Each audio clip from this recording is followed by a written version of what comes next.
The sheriff of Osage County told us the worst news about this abandoned 3-story hospital right behind their police station. We need to be thinking about tearing it down. But before that day comes, he let us in.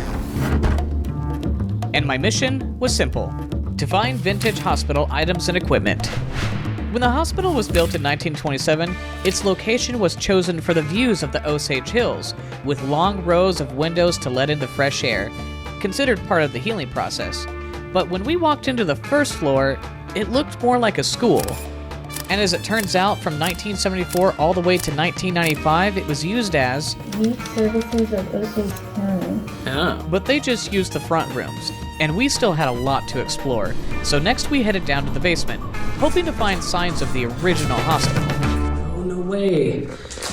That must have been the old elevator shaft. And the nurses would use this to take food from the kitchen to all the floors. To me, it was obvious that this had been here since the building was first constructed.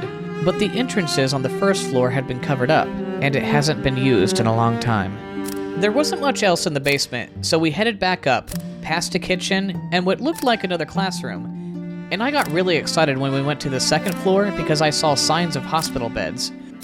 But most of the rooms looked like a donation center. Then we found the bathrooms, with some of the original features still intact, and even a few photo slides.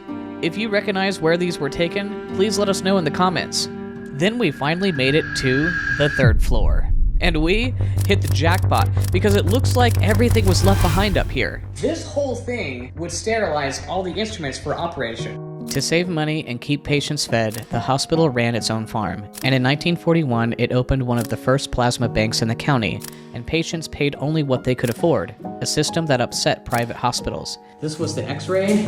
Wow. Of course it's Westinghouse. They did everything.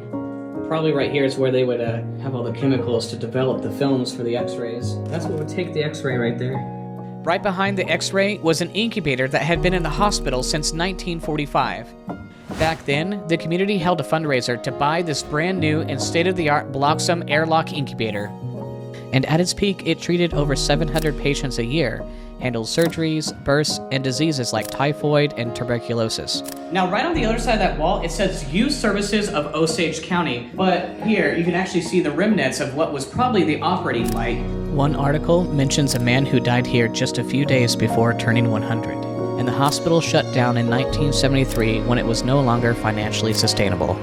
The ironic thing here is my mother was born in this building. After we were done touring the building, we met back up with Bart Perrier, who told us that the building was used for training. But now it's starting to dilapidate and they become concerns. And that's when